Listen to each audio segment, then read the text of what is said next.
Salut les gens, c'est Starpu. Aujourd'hui, on va se faire une petite vidéo sur le thème de Gasland. Donc, on va se faire une petite vidéo bricolage. Alors, pour introduction, voilà, j'ai fait cette petite voiture. Donc, ça, c'est ma voiture qui est la première voiture que j'ai faite pour le jeu Gaslands. Donc, voilà, c'est un modèle Hot Wheels que j'ai modifié pour en faire un buggy. Donc voilà, donc j'ai élargi les voies, j'ai rétréci les roues avant, grossi les roues arrière, je lui ai donné un petit côté un petit peu vénère avec des gros pots d'échappement. Voilà, bon, moi je me suis un petit peu amusé. Voilà, j'ai mis des grilles, j'ai condamné les fenêtres arrière, tout ça. Et voilà, donc ça c'est une voiture que j'apprécie beaucoup. Je joue énormément de buggy à Gaslands. Je trouve que c'est quelque chose qui est vraiment très fort et très fun à jouer. Donc voilà, donc ça c'est mon premier véhicule Gaslands. Alors vu que ça c'est la petite coccinelle, hein, comme vous avez pu reconnaître, c'est une voiture qui est un petit peu emblématique, et puis moi qui suis un petit peu passionné d'automobile, c'est une voiture qui a marqué son époque. Donc voilà, je suis très content d'avoir une coccinelle dans mes miniatures. Et je me suis dit que ce serait sympa de faire pareil avec une 2 chevaux. Donc j'ai eu la chance de tomber sur ce modèle. Donc voilà, j'en ai vu quelques-uns, hein. C'est pas un modèle qui est spécialement rare, donc je sais que pas mal d'entre vous ont déjà des 2 chevaux. Et je me suis dit que ça pourrait être sympa de faire un truc un peu dans le genre avec une 2 chevaux. Donc voilà, une petite team avec 2 buggy. Où on peut imaginer la coccinelle et la 2 chevaux côte à côte. Je trouve ça un peu fun dans l'idée. Voilà, sauf que en gros, la coccinelle, voilà, comme vous pouvez voir, c'est tout du scratch built, donc c'est quasiment uniquement du trombone pour les petites barres métalliques, et pour les grosses barres métalliques, c'est de la baguette d'apport inox pour la soudure TIG. Voilà, bon, je sais pas si ça vous parle, mais ça se trouve dans tous les magasins de bricolage. L'avantage de ces baguettes, c'est quelque chose de très rigide. Donc voilà, pour le jeu notamment, si voilà, il y a quelqu'un qui vient s'accrocher là, ça va pas tordre, et si c'est bien fixé, ça va pas casser. Donc c'est vraiment un gros avantage par rapport à tout ce qu'on peut voir sur le plastique, quoi. Donc c'est quelque chose que j'utilise beaucoup, et là notamment, voilà, tous les trains sont faits avec ça. Donc c'est quelque chose où on peut venir appuyer dessus, ça craint rien, quoi. Donc c'est costaud. Donc voilà, les roues ont été faites et dessinées au green stuff entièrement. Donc c'est quelque chose qui rend plutôt pas mal, mais j'ai trouvé ça hyper long et hyper fastidieux. Et là j'ai vraiment la flemme de refaire ça sur une autre voiture, et surtout que j'ai beaucoup moins de temps en ce moment. Donc je cherchais une solution pour faire un truc sympa avec ça, sans repartir sur un redesign complet des trains roulants, sans avoir à sculpter des roues, tout ça. Donc je vais profiter de cette vidéo pour vous faire un petit pack opening, hein, on va dire ça comme ça, d'une commande qui vient de Cavan, donc Cavan Factory. Alors pour ceux que ça intéresse, on est sur la boutique en ligne de Cavan Factory. Donc là où j'ai passé ma commande, donc on va faire un petit tour sur son site. Donc on voit qu'il propose des kits de customisation, c'est-à-dire des sets complets avec tout ce qu'il faut pour customiser des voitures. Donc ça c'est bien pour les gens qui n'ont pas trop d'inspiration, qui se retrouvent avec une Hot Wheels dans les mains et qui sont pas bricoleurs. Ils commandent un set, ils le reçoivent, ils collent les différentes pièces sur leur véhicule de base, et hop, ça leur fait un véhicule complètement adapté à Gaslands. Alors, moi j'ai commandé le premier kit, donc c'est-à-dire le kit Starlet. Donc là on voit qu'il y a de quoi faire un bus typé un peu pirate, donc c'était un petit peu ce que j'avais dans l'idée pour mon bus, donc je trouve ça un peu sympa. Je l'ai commandé. Deuxièmement, j'avais besoin d'équipement tout-terrain, parce que faire un véhicule tout-terrain crédible, c'est assez difficile, surtout que moi j'ai tendance à mettre des pneus, de donner un look tout-terrain à tous mes véhicules, hein, parce que ça se passe un peu dans des terres dévastées.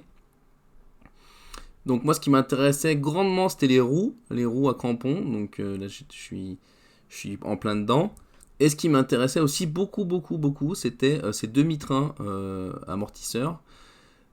Parce que ça, bah, je l'ai fait pour mon premier buggy, et c'est super chiant à faire, c'est super long pour un rendu qui est assez moyen. Là on a des demi-trains qui sont assez crédibles. Pour en avoir vu sur internet, je les ai trouvés plutôt cool.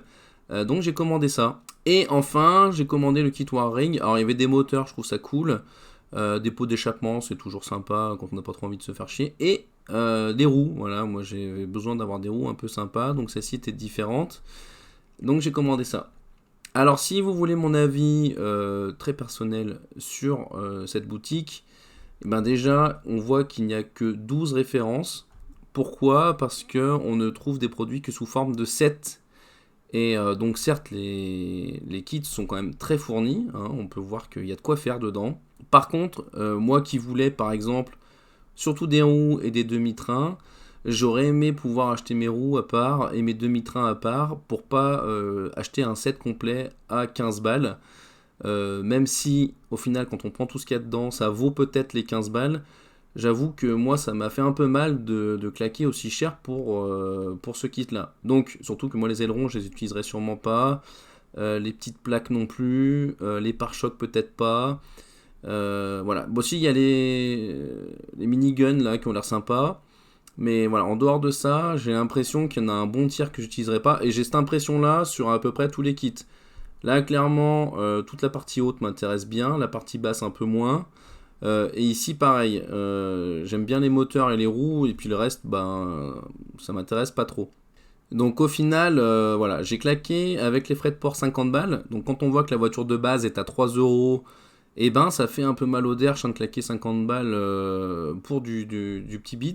Surtout que par exemple, ce kit-là m'a grave branché, hein, parce qu'il y avait plein de petites caméras, des petits projecteurs, des télés et tout. Donc ça, pour donner un peu plus de caractère à mon décor, parce que j'ai essayé de faire des espèces de gradins ou des tours télé, tout ça, mais ça rend pas des masses. En rajoutant ces petits bits, ça aurait été vraiment super bien. Et voilà, 11,70€ quand j'ai déjà claqué 50 balles en roue et en armes, et ben ça passait pas. Voilà. Alors que si j'avais pu commander à l'unité les pièces qui m'intéressaient, ou au moins référence par référence, et ben j'aurais eu encore du budget pour acheter ce kit télé que je trouve vraiment sympa. Donc voilà, donc ça c'était mes petites critiques sur la boutique. Maintenant je vous propose d'aller voir ce que j'ai reçu, si c'est fidèle à ce qu'on a commandé. Donc voilà, le colis il est là. Donc bon, j'ai juste ouvert hein, pour vérifier que c'était bien ça. J'ai pas regardé dans le détail ce qu'il y avait dedans.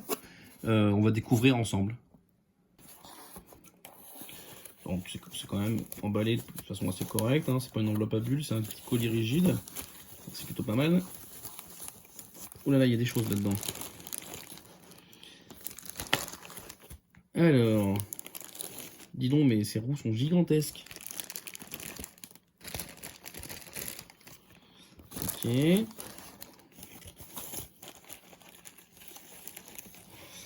Donc là, j'ai mes 3 kits hein, que j'ai commandés à 15 € pièce. Et du coup, là, je suppose que c'est durable. Je suppose que c'est un petit goodies, un petit peu geste commercial. Ça m'intéresse hein, parce que je sais pas ce que c'est. Donc là, on a une petite plaque à tôle l'armée.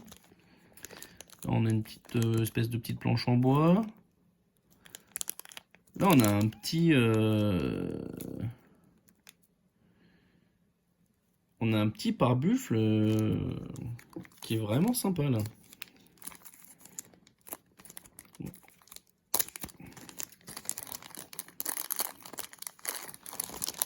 Je sais pas ce que c'est. Non, c'est un aileron, ça. Oui, c'est un aileron. Ouais, ça, sur une bagnole, ça peut rendre vraiment bien, ça. Écoutez, je le remercierai parce que c'était pas obligé. C'est vraiment cool de sa part. Alors, la première chose qui me frappe, c'est la taille des roues. Elles sont, je les trouve énormes. Alors, je sais pas si quelqu'un a déjà reçu des trucs de chez lui. Non, mais attends, mais regardez-moi la taille de cette roue, quoi.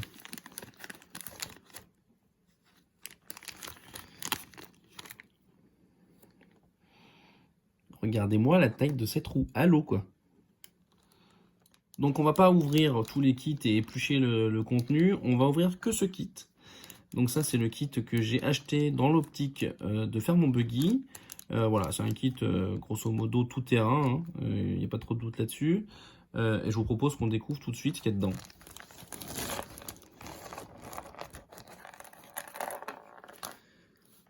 Donc on a des ailerons. Enfin du coup, oui, il y en a un deuxième. Voilà, un aileron plutôt de bonne facture. Bon, au niveau de... Bon, je suis assez... je suis dans le milieu d'automobile depuis très longtemps, vu que je restaure des véhicules de collection. Et voilà, donc on est sur un aileron, une conception tout à fait crédible. Donc ça, c'est quelque chose qui me plaît hein, quand ça se rapproche à quelque chose de réel. Donc par contre, je trouve que l'échelle est encore un peu exagérée. Hein. Donc Bon, ça peut être dans l'idée de faire des véhicules exagérés, mais bon, ça peut être sympa. Bon, je le mettrai pas sur une 2 chevaux, clairement, mais ça peut être sympa sur certains véhicules. De base, moi, j'aurais pas tendance à mettre des ailerons, parce que je mets pas d'ailerons sur mes véhicules. Voilà. Donc, on en a 2. Ensuite, on a quoi? On a des roues. Voilà, on va regarder les roues. Par contre, oui, qu'est-ce que c'est ça, là? Ouais, non, là, je suis un peu déçu, parce que alors, la roue, alors, le fichier 3D est cool. Donc là, on voit que la définition est vraiment bonne, mais alors là, à l'intérieur, c'est un peu pourrave. Et là, le dessous, il est vraiment raté. Donc je sais pas, peut-être que c'était posé comme ça dans le bac, et que Cavan s'est dit, c'est mieux de pourrir le dessous que de pourrir l'intérieur, hein, parce que sur les véhicules tout-terrain, à l'intérieur de la roue, on le voit assez facilement. Mais globalement, c'est pas ouf, quoi. Parce que là, si je me mets là, et que je me mets là, ça nous pourrit un bon tiers de la roue qui est foiré, quoi. Bon, pas hyper emballé. Bon, je vais les utiliser, hein. C'est juste que là, il va falloir que j'ai bavure proprement, que j'enlève quelques détails. Pareil de l'autre côté, et puis que j'oriente comme il faut la roue. Mais bon, c'est un peu décevant, quoi, sur ce niveau, sur ce truc-là. Surtout que moi, clairement, je sais pas vous, mais on prend n'importe quel Hot Wheels, on y jette 4 roues un peu sympas de ce type-là, et boum, on a une voiture post-apocalyptique, hein. Après, le reste, c'est du bonus, mais les roues, c'est ce qui fait tout, hein. C'est un peu pour ça que j'ai acheté le kit, pour avoir des roues sympas. Donc voilà, donc on a combien? Elles sont toutes foirées, hein. Toutes foirées pareil, hein. Celle-là, elle est même pire que l'autre, hein. Bon, et ben écoutez, j'avais pas prévu de dire du mal de Cavan dans cette vidéo, bien au contraire, mais voilà, au moins vous voyez quoi vous en tenir. Bon, c'est clairement utilisable, hein, on va pas cracher dans la soupe, hein, voilà. Donc j'en ai 8. Ensuite, j'ai mes pare-buffles. Donc pare-buffle type véhicule tout-terrain. Donc pare-buffle, je suis pas fan, hein, de celui-là, parce que clairement, pare-buffle post-apocalyptique, il y a moyen de faire des trucs bien vénères, hyper agressifs. Ça, il est... voilà, on dirait que le mec, il met ça sur son RAV4 pour pas trop choquer en ville, tu vois, c'est un peu le gentil pare-buffle, quoi. Donc j'en ai 2. Et celui-là, par contre, pareil, hein, l'extérieur est vraiment nickel, rien à redire. Par contre, l'intérieur, il est un peu dégueulasse. Bon, voilà, bon, les pare-buffles, ok. Bon, je pense que je les utiliserai. Donc ça se prête pas trop à un très gros 4x4 un peu flippant. Et ça me paraît un peu gros pour un petit buggy. Je pense que ouais, c'est plutôt axé buggy, je pense, hein, clairement. Ensuite, on a des plaques d'aération, je pense, hein, ça ressemble à ça. Ça, c'est bizarre, hein, comme bit, ça. On fait quoi avec ça? On y met là? Ouais, c'est chelou. Je sais pas quoi faire avec ça. Alors moi, ça, là, comme ça, j'y verrais bien sur un petit bâtiment, quoi. Genre, tu prends une boîte en plastique, tu colles un morceau de carton dessus, tu fais une porte. Ça, tu colles ça sur le côté, tu mets un petit logo imprimé sur internet, attention danger électrique, et boum, t'as un transfo, quoi. Je pense que ouais, clairement, c'est le genre de truc que je mettrais sur des décors, et pour donner un peu plus de cachet, de réalisme. Voilà, donc ça, j'en ai 4. Voilà, 4, c'est ce qui me semblait. Ensuite, on a le minigun. Alors là, pour le coup, il n'y a rien à redire, hein. Non mais la qualité est vraiment tip top. La définition des détails, elle est ouf. Ah mais regardez, on voit les trous des canons, quoi. Et puis en plus, je trouvais un peu gros globalement ce bit, mais en fait, le minigun est la taille parfaite, quoi. Vraiment.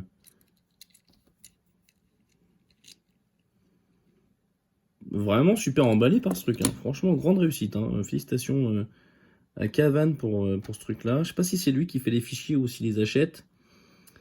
Mais le fichier est top et la réalisation est top. Donc apparemment j'ai 2 miniguns.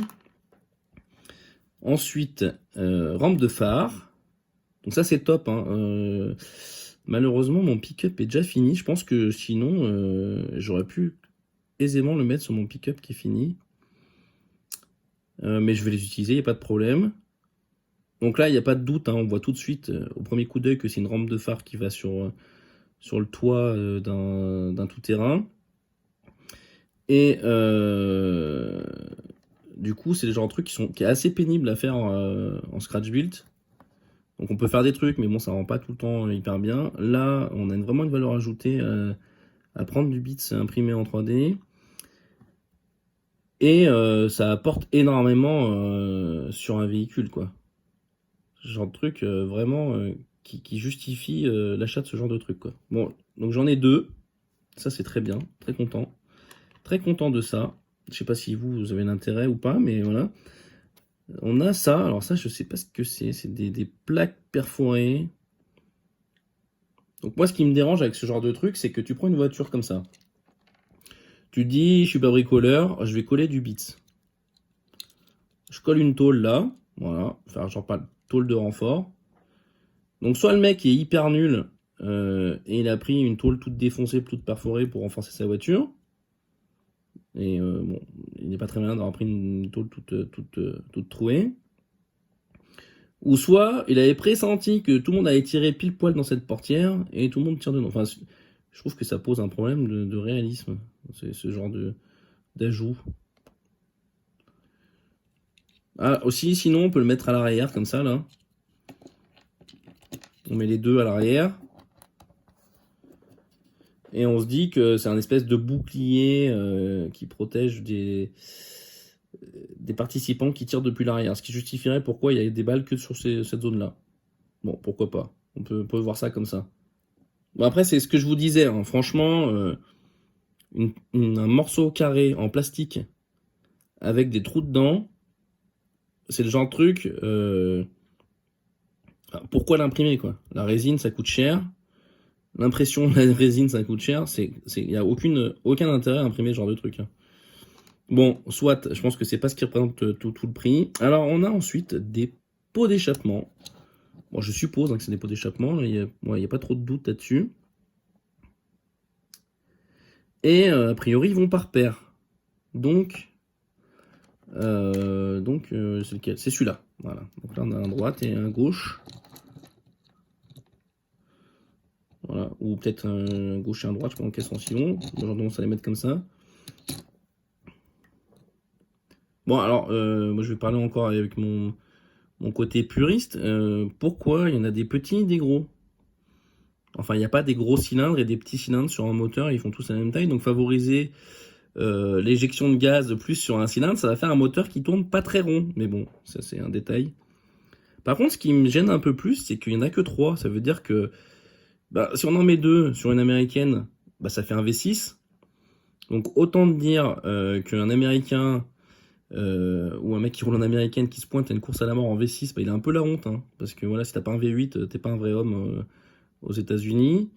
Et surtout, j'aurais bien aimé qu'il y en ait 4. Comme ça aurait pu me permettre d'en mettre que 1 sur une petite voiture. Ce qui aurait fait une petite voiture type voiture européenne. Qui aurait fait d'un côté asymétrique un peu sympa avec 4 pots d'échappement d'un côté. Parce que là, 3 cylindres sur une voiture européenne, ça n'a pas trop de sens, quoi. Ça n'a pas trop de sens. Bon, bref, c'est pas très grave. Ils sont plutôt sympas, les pots d'échappement. Je sais pas si j'en ferai quelque chose. Hein. À voir. Je sais pas si j'utiliserai. Je pense que peut-être sur une moto. Bon, un truc sympa. Et enfin, on arrive, j'ai gardé pour la fin exprès, on arrive à la pièce qui m'a fait acheter ce kit. C'est les demi-trains. Voilà. Parce que sur un buggy, voilà, chez Hot Wheels, on a énormément de hot rod.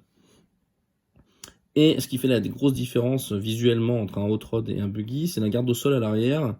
Et voilà, donc là on a une grosse voie à l'arrière. Donc on a les roues qui sont très écartées par rapport à la voiture. Et on a une garde au sol, ce qu'on n'a pas sur un hot rod. Donc moi j'ai bidouillé un truc là pour un pseudo amortisseur avec un espèce de renvoi de cardan pour les roues arrière. Et ça c'est hyper long et hyper chiant à faire. Du coup je me suis dit j'aimerais bien avoir une solution clé en main. Donc clairement ça c'est exactement ce qu'il me fallait.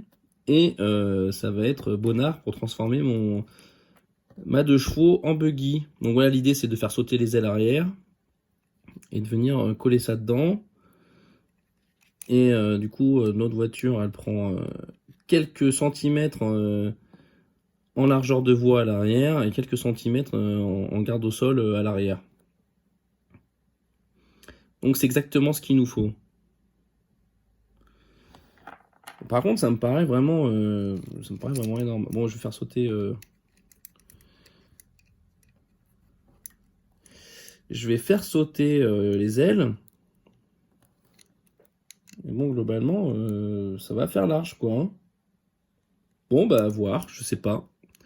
Je sais pas ce que ça va donner. Bon, je vais peut-être meuler par-ci, par-là pour gagner quelques centimètres, on verra bien. Bon, voilà ce qu'il y a dans ce kit. Donc moi, ce qui m'intéresse, c'est 4... non, que dis-je? C'est deux demi-trains arrière et 2 roues. Voilà, dans un premier temps. Donc je vais pas prendre de minigun parce que j'ai pas pour habitude d'équiper mes buggy. Hein. Comme je vous dis, c'est surtout arme de jet et arme de drop. Et voilà, donc on va modifier cette de chevaux. Donc concrètement, qu'est-ce que je vais faire? Je vais faire sauter les ailes arrière, ça c'est sûr. Je vais peut-être faire sauter les ailes avant, ça c'est moins sûr. Je vais sûrement faire sauter la malle arrière pour y coller un gros moteur, hein, parce que sur les buggy, les moteurs sont à l'arrière, très souvent. Et je vais pas garder ce toit type voiture découvrable, hein, parce que ça c'est un toit en toile. Donc voilà, moi j'imagine pas trop le mec se pointer sur une Death Race avec sa petite capote fermée, genre oh là là, on va se protéger des balles, vite ferme la capote. Enfin bon, c'est un peu débile. Du coup, soit je vais complètement faire sauter le toit et mettre des mecs, tout simplement, en mode buggy ouvert, ça pourrait être sympa. Soit je vais refaire un toit avec genre des tôles de récup, un truc comme ça. Je sais pas trop. Donc, eh ben écoutez, dans un premier temps, ce qu'on va faire, c'est que on va falloir décaper la voiture. Et pour ce faire, j'ai besoin de la démonter. Donc, je vais pas vous faire un dessin, hein, vous connaissez la chanson. On va faire sauter ce rivet avec une perceuse. Et la voiture va se démonter toute seule. Je vous passe les détails et on se retrouve après ces étapes.